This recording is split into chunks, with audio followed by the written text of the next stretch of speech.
114 নম্বর word Trinamool Congress ও পৌরপিতা বিশ্বজিৎ মণ্ডলের উদ্যোগে নববর্ষের প্রাক্কালে বর্ণাঢ্য শোভাযাত্রার আয়োজন করলেন। এই অনুষ্ঠানে উপস্থিত ছিলেন বহু বিশিষ্টবর্গ। Bureau report, Kolkata today news.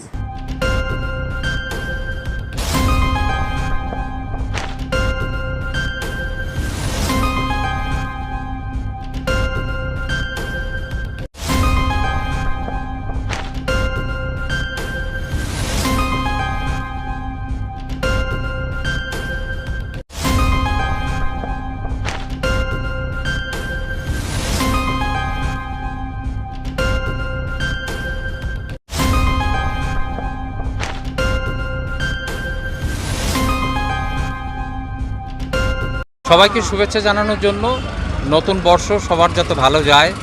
আর আপনারা তো দেখেছেন গতকাল মাননীয় মুখ্যমন্ত্রী আমাদের কালীঘাটের স্কাইওয়াক উদ্বোধন করে দিয়েছেন। মায়ের কাছে প্রার্থনা করে আমরা সবার কাছে সেই শুভেচ্ছা বার্তা পৌঁছে দিতে চাই, সবার জন্য সারা বছর ভালো যায়, আনন্দে যায়, সম্প্রীতিতে যায়, শান্তিতে যায়। কেন্দ্রীয় সরকার যে ওষুধের দ্রব্যমূল্য বেড়েছে সেই ব্যাপারে আপনি কি বলবেন? সেই ব্যাপারে আমাদের মাননীয় মুখ্যমন্ত্রী প্রতিবাদ জানাচ্ছে, আমরাও প্রতিবাদ জানাচ্ছি। আর এই যে 26,000 চাকরি বাতিল, এবং আমাদের মাননীয় মুখ্যমন্ত্রী বলেছে কারোর চাকরি যাবে না, তিনি নিশ্চয়ই কোনো না কোনো স্টেপ নেবেন।